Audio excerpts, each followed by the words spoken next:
Hi, welcome to another Thursdays with RamDev. And today I'd like to talk about how can I deal with somebody who I don't like, somebody who irritates me. We all know people like that. In fact, probably at times we all are people like that.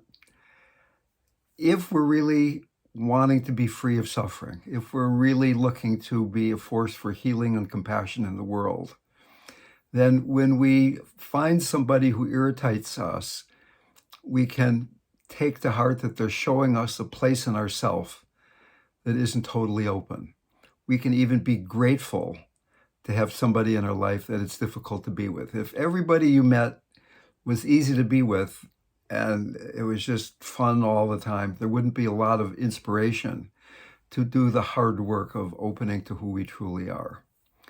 So there's a slogan in Tibetan Buddhism, drive all blames into yourself, which kind of is saying that as long as you're blaming that person out there, as long as you're blaming the traffic or the weather or the Republicans or the Russians or whoever you put out there as other, as long as you're blaming something out there, healing isn't going to be happening. The way healing happens is by us meeting directly the places in us that isn't open. Suffering can be grace.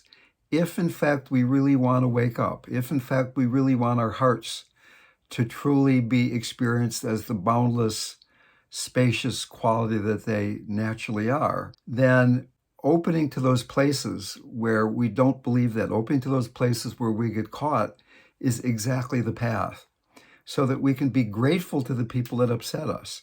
They're showing us the place, here's what I need to do next.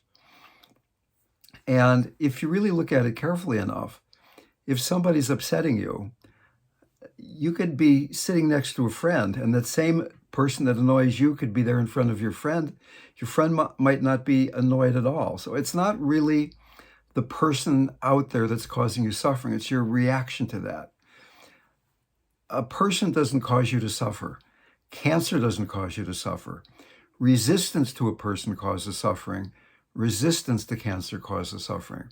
So until we see where the suffering is coming from, it's going to be hard to heal. It's coming from our own grasping at that which we think we need more of and our own rejecting of that which we're trying to push away. So when you're with that annoying person, what does it feel like? What does it feel like in your body to be annoyed? It doesn't feel good. There's suffering there. We're lost in that feeling of annoyance. Is it possible to begin to be with that so clearly that we don't really want to be doing that anymore? What does it feel like to be annoyed? What does it feel like to suffer? It feels like something we'd like to put an end to. And we can begin to find that if we have compassion for that place in ourselves, then eventually we can have compassion for all the suffering that we see outside in the world.